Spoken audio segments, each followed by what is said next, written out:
Bir an Ali Koç gibi olduğunu düşünsene. Ülkenin en zengin adamlarından birisin. İstediğin her şeyi yapabilirsin. Fenerbahçe'nin başına geçip şampiyon...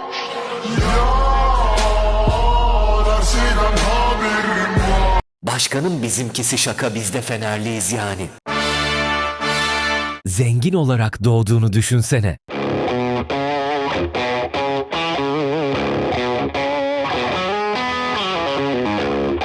Tamam, şimdi başlıyoruz.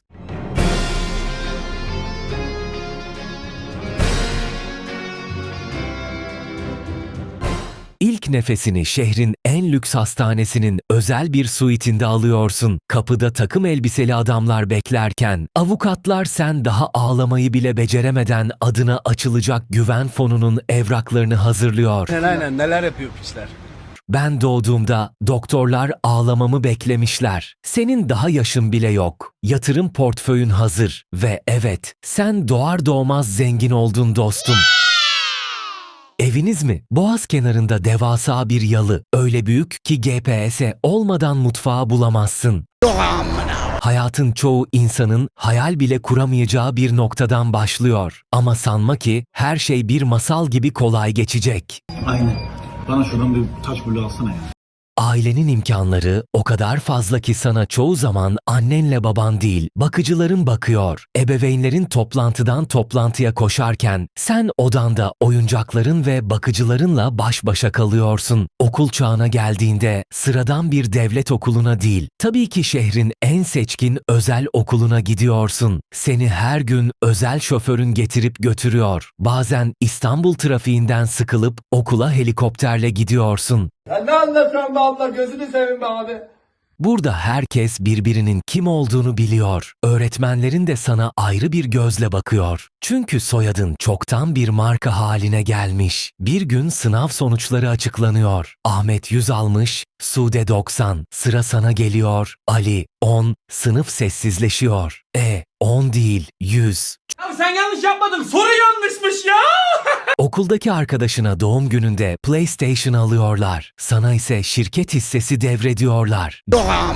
Gençliğe geldiğinde insanların önce seni değil, soyadını tanıdığını fark ediyorsun. Çevrendekilerin seni yalnızca zengin çocuğu olarak görmesiyle mücadele ediyorsun. Babandan bir araba istiyorsun. O da hemen çok daha iyisini alıyor. Hayatında ilk kez gerçekten birinden hoşlanıyorsun. Ama bu kez cebindeki para değil, kafandaki soru ağır basıyor. Acaba beni ben olduğum için mi seviyor? Yoksa sahip olduklarım için mi? Üniversite çağına geldiğinde bir gün babanla bölüm konusunu konuşuyorsun. Baba, ben süt ve süt ürünleri okumak istiyorum. Baban sana bakıp, oğlum sen salak mısın diyor. Tabii o kadar da değil. Dünyanın en prestijli okullarından birine kabul alıyorsun. Tabii ailenin yaptığı bağışların ve soyadının da bunda biraz payı var. Kampüste bazı hocalar seni gerçekten yetenekli buluyor. Bazılarıysa daha sen konuşmadan soyadına saygı duyuyor. Sen de zaman zaman kendi kararlarını mı verdiğini, yoksa ailenin sana çizdiği yoldan mı gittiğini düşünüyorsun. Mezun oluyorsun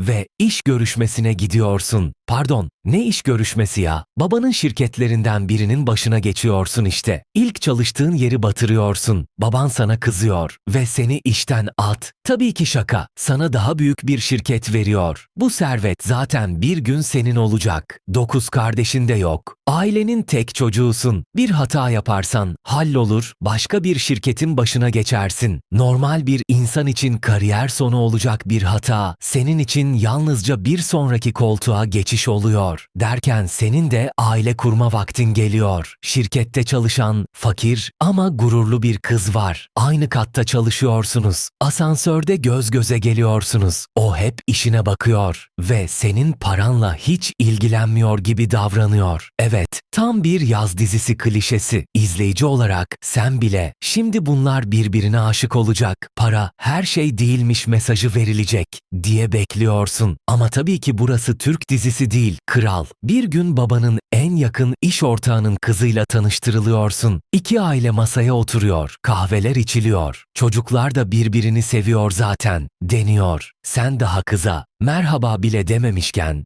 düğün tarihi konuşulmaya başlanıyor ve evleniyorsun. Ofisteki kız mı? Bir süre sonra başka bir şirkete geçtiğini duyuyorsun. Hepsi bu. Belli ki hayat gerçekten dizilerdeki gibi işlemiyor. Roma'da yapılan güzel bir düğünün ardından işinin başına dönüyorsun. Gel zaman git zaman eşin sana müjdeli haberi veriyor. Baba oluyorsun. Çocuğun doğuyor ve büyümeye başlıyor. Çocuğunun ilk adımlarını atacağı gün önemli bir toplantın var. Telefonuna videosu geliyor. Birkaç saniye videoyu izleyip odadaki insanlara bakıyorsun. Sonra bilgisayarı kapatıp ayağa kalkıyorsun. Çünkü senin ilk adımlarını da annenle baban bir videodan izlemişti. Yıllar geçiyor, çocukların büyüyor, torunların oluyor. Bir akşam boğazın karşısında otururken torunun elinde oyuncak bir arabayla yanına geliyor. Dede, bak, tam o sırada telefonun çalıyor. Şirketten arıyorlar. Ekrana bakıyorsun. Sonra telefonu sessize alıp kumandayı eline alıyorsun. Hadi bakalım, bu yarışta seni geçeceğim. Bu kez kimse geç kalmıyor. Önerileriniz ve sonraki video fikirleriniz varsa yorumlara yazmayı unutmayın. Kanalıma abone olursanız da çok sevinirim. İzlediğiniz için teşekkürler. Videoyu beğenmeyi ve yorum yazmayı unutmayın.